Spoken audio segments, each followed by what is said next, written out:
தமிழக முதல்வர் மு.க.ஸ்டாலின் உடல்நிலை குறித்து சமூக வலைதளங்களில் தவறான தகவல் மற்றும் வதந்திகள் பரப்பினால் கடும் நடவடிக்கை எடுக்கப்படும் என்று மருத்துவ மற்றும் மக்கள் நல்வாழ்வுத்துறை அமைச்சர்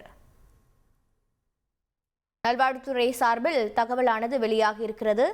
முதல்வர் உடல்நிலை குறித்து வதந்தி பரப்பினால் நடவடிக்கை என்று மருத்துவ மற்றும் மக்கள் நல்வாழ்வுத்துறை தகவல் வெளியிட்டிருக்கிறது.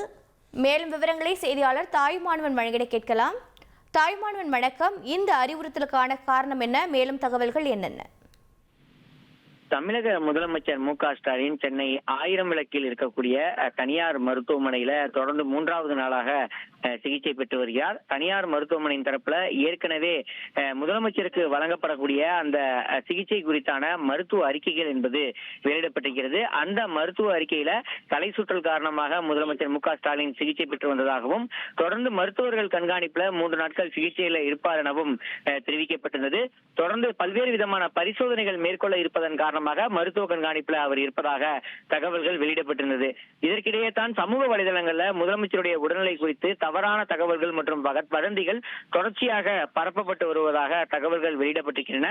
இதனை அடுத்து முதலமைச்சருடைய உடல்நிலை குறித்து சமூக வலைதளங்கள்ல மருத்துவ அறிக்கைக்கு மாறாக தவறான தகவல்களை பரப்பினாலோ அல்லது வதந்திகளை பரப்பினாலோ சம்பந்தப்பட்ட நபர்கள் மீது கடும் நடவடிக்கை எடுக்கப்படும் என தமிழகத்தினுடைய மருத்துவ மற்றும் மக்கள் நல்வாழ்வுத்துறையின் சார்பில் தகவல் என்பது வெளியிடப்பட்டிருக்கிறது.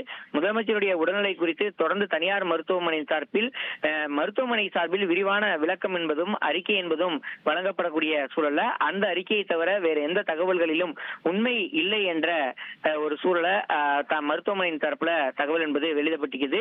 மருத்துவத்துறையும் அதை உறுதிப்படுத்தியிருக்கிறது. விவரங்களுக்கு நன்றி தாயுமானவன்.